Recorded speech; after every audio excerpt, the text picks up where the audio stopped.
tentang membentuk positioning dan merek dari mata kuliah manajemen pemasaran. Pertama-tama saya akan memperkenalkan anggota kami, yaitu perkenalkan, nama saya Puja Ramada dengan NPM 124020274. Perkenalkan, nama saya Dea Nurhatati dengan NPM 124020239. Perkenalkan, nama saya Hilda Rakatiandini dengan NPM 124020250. Perkenalkan, nama saya Tisa Roheti dengan NPM 124020270.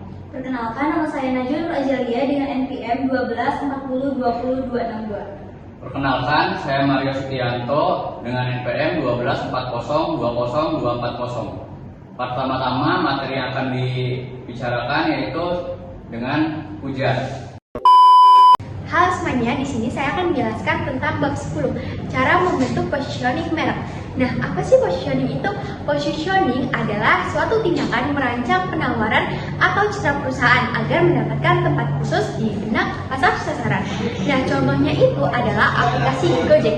Aplikasi Gojek memposisikan dirinya sebagai aplikasi super lengkap dalam memenuhi kebutuhan hidup sehari-hari, dari mulai pesan ojek, makanan, hingga sampai ketagihan. Jadi, jika orang Indonesia pikir soal hal kemudahan hidup, maka mereka langsung teringat dengan aplikasi Gojek. Jadi, tujuan positioning adalah memastikan suatu produk mereka atau merek mereka mendapatkan tempat yang jelas, unik, dan menarik di benak konsumen. Dengan hal ini, mereka dapat memilih produk kita daripada produk kompetitor. Dengan positioning yang tepat, maka konsumen tahu apa yang membedakan produk kita dan mengapa itu relevan bagi mereka. Selanjutnya adalah kerangka referensi kompetitif. Jadi, kerangka referensi kompetitif itu adalah cara sebuah produk menentukan siapa pesaingnya dan di pasar apa produk tersebut bersaing. Dalam hal ini, membantu suatu produk dalam menonjolkan dirinya sendiri, membedakan dari produk-produk lain sehingga konsumen dapat tertarik membeli produk kita. Contohnya adalah produk dari Pizza Giorgiono. Nah, ini adalah pizza beku yang dimana jika dipanaskan kembali akan kembali renyah. Dari pizza-pizza lain, produk ini lebih berbeda karena jika pembeli hanya membeli pizza hangat dan mereka ingin membelinya kembali untuk pulang, maka mereka akan membeli produk beku sehingga dapat dipanaskan kembali di rumah, sehingga mereka dapat memberikan produk ini atau makanan ini kepada orang rumah hingga orang-orang jauh. Titik perbedaan POD dan titik paritas POP. Titik perbedaan, point of difference, adalah bagaimana meletakkan atribut secara kuat diasosiasikan konsumen dengan satu merek.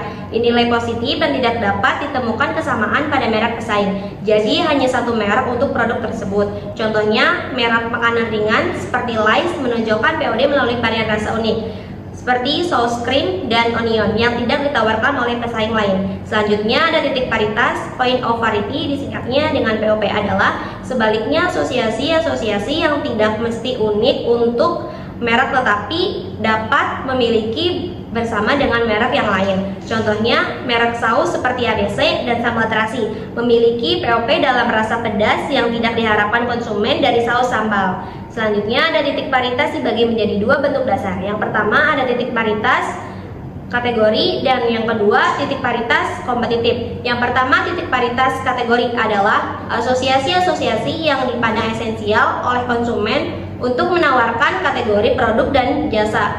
Contohnya kayak minuman ringan seperti Coca-Cola dan Pepsi memiliki rasa yang menyegarkan dan kemasan yang menarik. Titik paritas kompetitif adalah asosiasi yang dirancang untuk menegaskan titik perbedaan pesaing, tetapi konsumen pesaing berusaha menemukan keunggulan tersendirinya.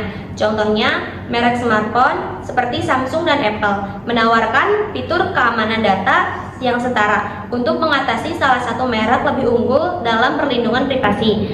Perbandingan titik perbedaan dan titik paritas. Titik perbedaan itu disingkatnya POD, membedakan merek dan menciptakan proposisi nilai yang unik. Titik paritas disingkatnya dengan POP, memastikan merek memenuhi standar industri dan ekspektasi pelanggan.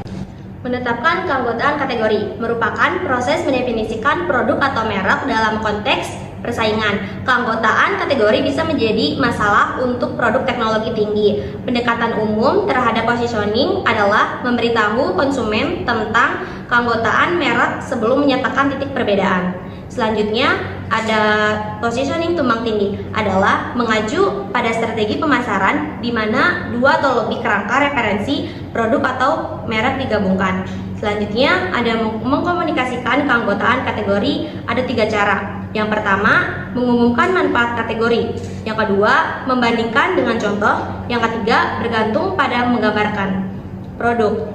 Yang pertama, mengumumkan manfaat kategori, menyampaikan manfaat yang ditawarkan oleh kategori produk kepada konsumen sehingga mereka memahami nilai yang ditawarkan. Yang kedua, membandingkan dengan contoh. Merek terkenal penting dalam sebuah kategori dapat membantu merek mengspesifikasi keanggotaan kategori. Yang ketiga, bergantung pada menggambarkan produk. Penggambar produk yang mengikuti nama seringkali menjadi sarana singkat untuk mengekspresikan asal-usul kategori. Selanjutnya ada pembentuk POP dan POD. Banyak atribut atau manfaat pembentuk POP dan POD berkorelasi negatif atau tumpang tindih, sehingga si pemasar ini harus meyakini bahwa kedua konsep ini terus berjalan positif. Dalam pemasaran sering terjadi merek menghadapi tantangan untuk menggabungkan manfaat atau merek yang dampaknya berkorelasi negatif. Misalnya, produk berkualitas tinggi tapi sering dianggap mahal, sedangkan harga yang ekonomis sering diasosiasikan tidak berkualitas. Jadi si pemasar ini harus meyakinkan kepada pelanggannya bahwa kedua konteks ini terus berjalan beriringan sehingga keduanya tetap berjalan positif. Nah, si pemasar juga perlu mendidik kepada pelanggan bahwa kedua konteks ini itu harus positif melalui cara bercerita, mencari fakta dan bukti nyata. Seperti contohnya pada produk Coca-Cola Zero. Nah, produk Coca-Cola Zero ini mengedukasi kepada pelanggannya bahwa rasa manis yang mereka buat ini berasal dari pemanis alternatif, bukan dari gula. Sehingga Coca-Cola Zero ini mengklaim bahwa produk Coca-Cola Zero itu berkalori rendah. Nah, dilanjutkan dengan strategi diferensiasi, yaitu untuk menghindari jebakan komoditas supaya pemasar dapat meyakini bahwa dengan adanya pemasar atau kita, Anda dapat mendiferensiasikan segala sesuatu. Karena apa? Karena dengan adanya strategi diferensiasi, ada yang namanya keunggulan kompetitif. Keunggulan kompetitif, kemampuan perusahaan untuk bekerja dalam satu atau lebih cara yang tidak akan disamai oleh pesaing. Jadi, ketika perusahaan kita mempunyai keunggulan tersendiri yang tidak dimiliki oleh perusahaan lain. Selanjutnya ada kelebihan. Kelebihan yang dapat digunakan perusahaan sebagai papan notar untuk keunggulan baru, seperti Microsoft yang mengangkat sistem operasinya ke Microsoft Office. Nah, kita ambil contohnya ekspedisi. Dengan adanya keunggulan kompetitif, perusahaan dapat mengirimkan lebih cepat dibandingkan pesaing lain. Tapi kecepatan itu tidak akan menjadi keunggulan ketika si pelanggan itu tidak menghargai kecepatannya. Seperti contohnya ekspedisi. Alasan kita memilih ekspedisi paksal dibandingkan ekspedisi lainnya karena di ekspedisi paksal itu ada tipe pengiriman yang 1 hari sampai. Jadi ketika kalian FOMO ingin membeli makanan-makanan yang lagi viral di TikTok kayak makanan basah maupun frozen ataupun apapun itu yang ingin 1 hari sampai, kalian bisa memilih ekspedisi paksal. Tapi semua itu kembali kepada si pelanggan untuk menghargai dan tetap memilih produk kita. Dan selanjutnya ada perusahaan mendiferensiasikan penawaran pasarnya. Yang pertama ada diferensiasi personel. Diferensiasi personel, perusahaan bisa mempekerjakan karyawan yang lebih terlatih.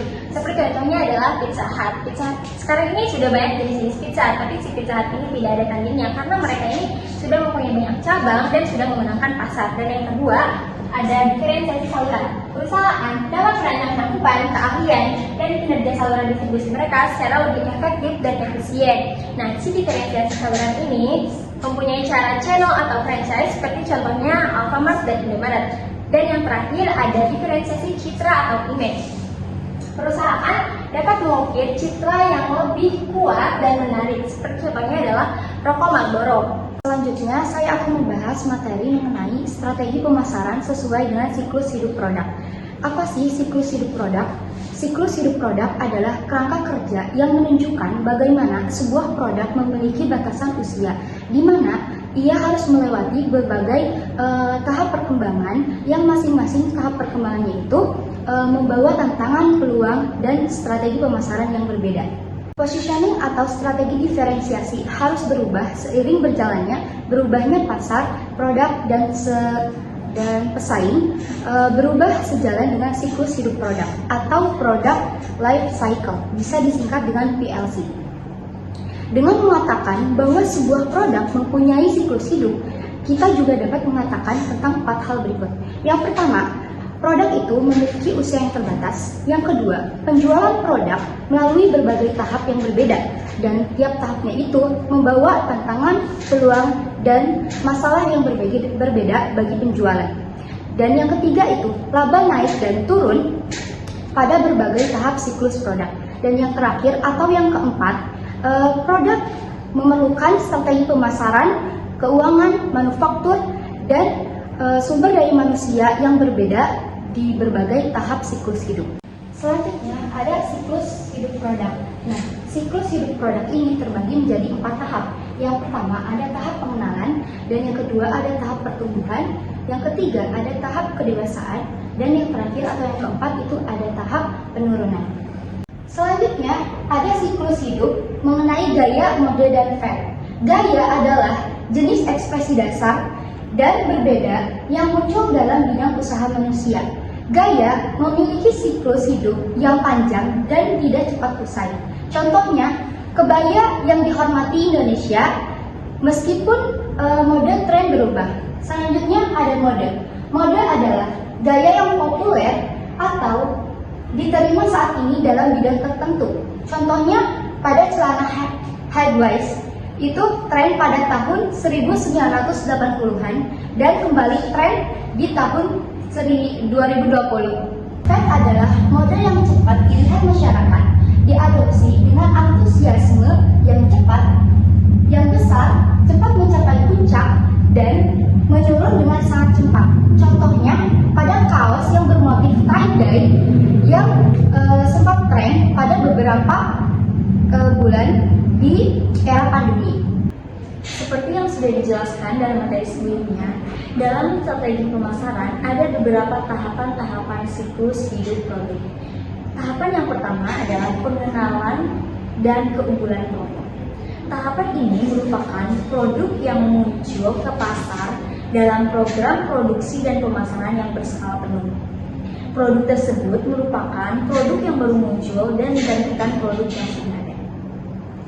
Dalam tahapan ini ada beberapa klasifikasi yang utama.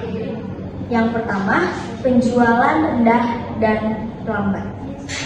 Pertumbuhan volume penjualan pada tingkat yang rendah karena kekurangan pengetahuan konsumen terhadap produk dan kekurangan keluasan fasilitas produksi. Yang kedua, biaya promosi yang tinggi. Hal ini disebabkan karena hasil penjualan yang rendah dan upaya promosi yang tinggi untuk menciptakan permintaan. Yang ketiga, hasil produksi yang tinggi.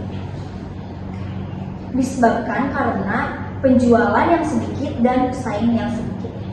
Tahapan yang kedua adalah tahapan pertumbuhan. Tahapan ini ditandai dengan peningkatan pesat hasil penjualan karena konsumen sudah lebih tahu tentang produk, dan peningkatan laba karena biaya promosi terbagi untuk volume yang tertinggi dan biaya manufaktur satuan turun lebih cepat. Dalam tahapan ini, perusahaan menggunakan beberapa strategi untuk mempertahankan pertumbuhan pasar yang besar. Yang pertama, perusahaan memperbaiki kualitas produk dan menambah fitur produk baru serta memperbaiki gaya. Yang kedua, perusahaan menambah model baru. Yang ketiga, perusahaan memasuki segmen pasar baru. Yang keempat, perusahaan meningkatkan cakupan distribusi baru. Yang kelima, perusahaan beralih dari ikan kesadaran produk ke ikan preference produk. Dan yang terakhir, perusahaan menurunkan harga untuk menarik lapisan pembeli berikutnya. Tahapan yang ketiga adalah tahapan kedewasaan. Tahapan ini dibagi menjadi 3 fase. Fase pertama, pertumbuhan penjualan mulai menurun. Fase kedua, penjualan mendatar pada basis per kapita karena kejauhan pasar. Fase ketiga, kedewasaan memberi tantangan terbesar. Dari ketiga fase tersebut memberikan perlambatan penjualan, menciptakan kelebihan kapasitas dalam industri yang disebabkan karena pesaingnya lebih tinggi. Selanjutnya ada pasar yang dewasa. Perusahaan besar lebih banyak mendominasi pasar industri karena mungkin menjadi pemimpin kualitas, pemimpin layanan, dan pemimpin biaya. dan juga melayani keseluruhan pasar dan menghasilkan laba. Lalu di sini ada masalah yang dihadapi perusahaan, yaitu apakah perusahaan dapat berjuang untuk menjadi salah satu dari 3 besar. Contohnya itu seperti perusahaan Unilever yang dapat dikatakan saat ini Unilever menjadi menjadi pemimpin pasar. Lalu terdapat 3 cara yang berpotensi mengubah arah jalannya merek. Yang pertama ada modifikasi pasar. Modifikasi pasar adalah perusahaan dapat berusaha memperluas pasar untuk merek dewasa dengan menghitung faktor yang membentuk volume penjualan. Contohnya itu seperti perusahaan Unilever yang menciptakan produk kecantikan di India yang disesuaikan standarnya dengan kecantikan lokal orang India itu sendiri agar perusahaan dapat memperluas merek dan meningkatkan volume penjualan. Lalu yang kedua ada modifikasi produk. Modifikasi produk merupakan memodifikasi karakteristik produk melalui perbaikan kualitas, perbaikan fitur, dan perbaikan gaya. Perbaikan kualitas bertujuan untuk meningkatkan kinerja fungsional produk.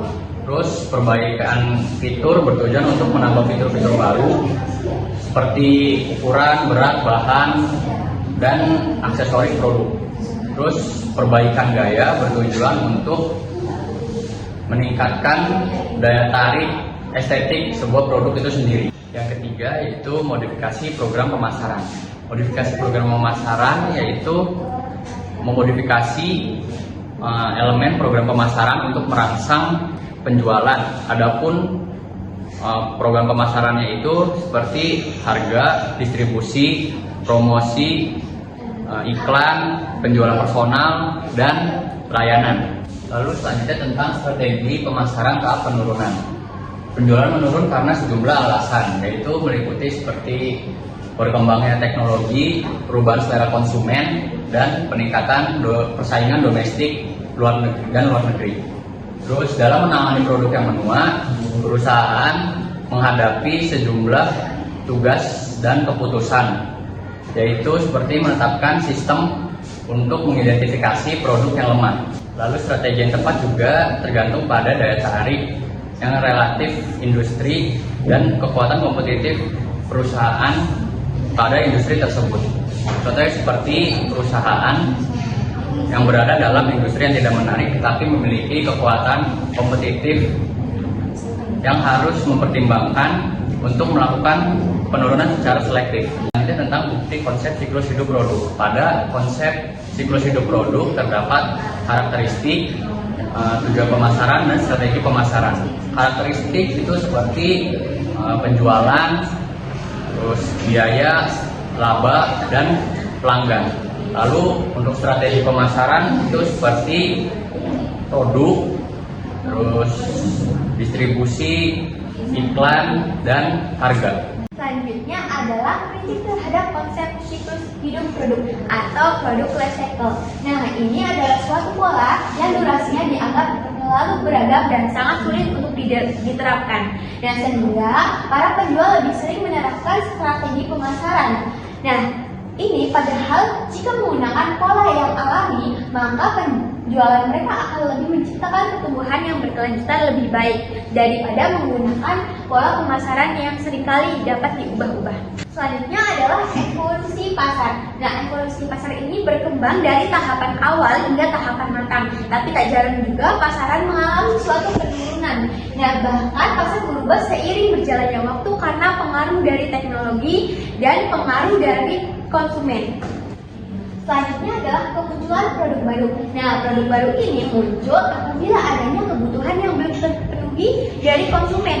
Nah, sehingga para penjual mereka memenuhi kebutuhan tersebut. Seperti contohnya pada zaman dahulu ada sempoa yang dimana itu belum secanggih saat ini. Dengan perkembangan zaman dan perkembangan waktu, mereka menginovasikan kalkulator yang lebih enak untuk dibawa dan digunakan. Selanjutnya pertumbuhan pasar.